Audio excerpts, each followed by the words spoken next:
মকর রাশির লোকেরা কি করবেন? মকর রাশির লোকেরা অবশ্যই আপনি কাউকে দান করতে হবে না, আপনি সোজা চলে যান কোনো স্টেশনে, আপনার নিয়ারেস্ট কোনো স্টেশনে বা বাস স্ট্যান্ডের সামনে চলে যান, কোনো গরিব দুঃখী যদি বসে আছে দেখুন, বা সরি টু সে, সেখানে গিয়ে যদি বাংলা মদের একটা বোতল দান করে দিয়ে চলে আসুন। আপনি বলেন এটা রাহুর দান, আপনি বললেন এটা রাহুর দান, তো আমি বলছি হ্যাঁ করুন, করুন এই দিন। যদি আপনার দান করাটা আপনার যে ক্ষতি না, আপনি করে দেখতে পারেন।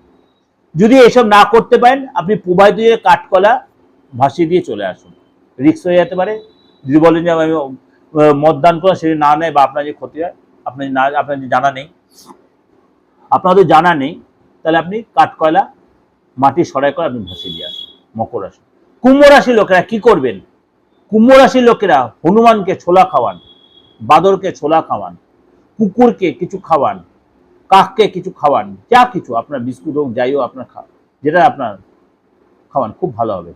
মীন রাশির লোকেরা এদিনকে কোনো তীর্থস্থানে গিয়ে ভান্ডারা দেয় না, সেখানে গিয়ে কিছু তাদের বিতরণ করুন, নিজের পয়সা দিয়ে অর্থ দিয়ে তাদের কিছু খাওয়ান, কিন্তু সেখানে আপনি কোনো প্রসাদ গ্রহণ করবেন না, কোনো মন্দিরে বা কোনো মসজিদে সেখানে আপনি কোনো প্রসাদ গ্রহণ করবেন।